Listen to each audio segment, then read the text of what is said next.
In December 1992, Rob Wasserman and I played together in front of an audience for the first time, albeit an invisible one over the airwaves.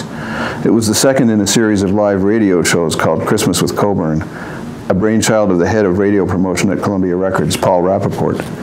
The original show had wrapped up the first leg of the Nothing But a Burning Light tour in the closing weeks of '91, with a morning performance at the Bearsville Theatre, behind which Albert Grossman is buried, just down the road from the studio where we would record the next album.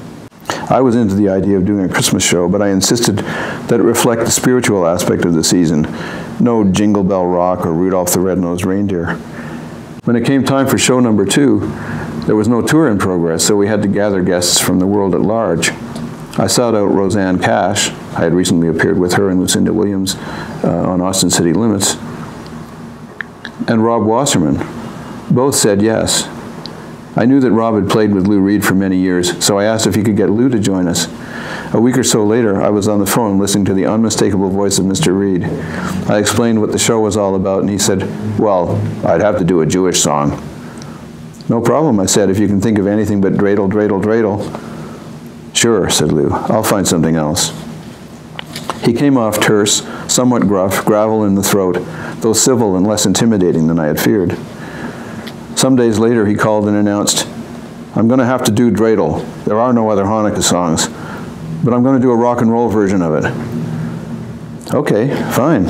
What could I say? A few days after that, though, he called again and said, you know, dreidel doesn't work as a rock and roll song, so I can't do it. I'll do something else. We don't have to do a Jewish song.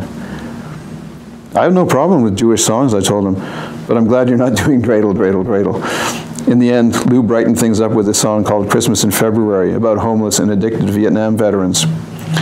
As a climax to the show, we performed a collective rendition of Cry of a Tiny Babe, trading verses. It fell to Lou to do the second verse about King Herod, which, with his sardonic tone and a twinkle in his eye, he pronounced He-Rod. He talked it more than sang it. The governing body of this holy land is that of He-Rod, a paranoid man. I got so convulsed trying to keep from laughing I could barely play. We were a great team for that event, inspiring Rob to reconvene us for one of the Clinton inaugural parties, Al Gore's Tennessee Ball.